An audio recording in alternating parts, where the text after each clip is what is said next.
शाम का समय था। ऑफिस से घर आने के बाद पिता फिर से ऑफिस की फाइल्स में उलझा हुआ था। तभी उसकी 9 साल की बेटी पास आई और बोली, पापा क्या मैं आपसे कुछ पूछ सकती हूँ? हाँ पूछो। फाइल से नज़र हटाए बगैर पिता ने जवाब दिया। आप 1 घंटे में कितना कमा लेते हैं? बेटी ने पूछा। इस अजीब सवाल पर पिता को कुछ गुस्सा आया। उसने जवाब दिया, तुम्हें इससे क्या मतलब? क्यों बेकार के सवाल पूछकर मेरा समय खराब कर रही हो? देखते नहीं मैं काम में बिजी हूँ। पापा मैं बस जानना चाहती हूँ, प्लीज़ बताइए ना, आप 1 घंटे में कितना कमा लेते हैं? बेटी की जिद करने लगी। 700 रुपये, पिता ने जवाब दिया और काम में लग गया। ओह, बेटी सिर झुकाकर कुछ सोचने लगी, फिर सिर उठाकर बोली, पापा आप मुझे 400 रुपये उधार दे सकते हैं? यह सुनना था कि पिता का गुस्सा बढ़ गया। वह बेटी को झिड़कते हुए बोला, अच्छा तो तुम इसलिए मुझसे मेरी सैलरी पूछ रही थी? तुम्हें खिलौने या कोई फालतू सी चीज़ खरीदनी है? अब एक शब्द कहे बगैर सीधा अपने कमरे में जाओ और सो जाओ।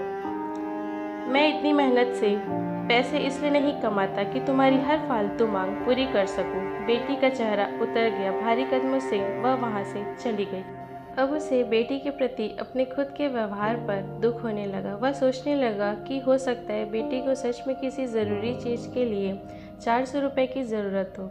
वह वैसे भी हर समय पैसे नहीं मांगती। वह बेटी के कमरे में गया, देखा बेटी बिस्तर पर लेटी हुई थी। उसने पूछा, सो गई क्या? बेटी तुरंत उठकर बैठ गई और बोली, नहीं पापा मैं जागी हुई हूँ।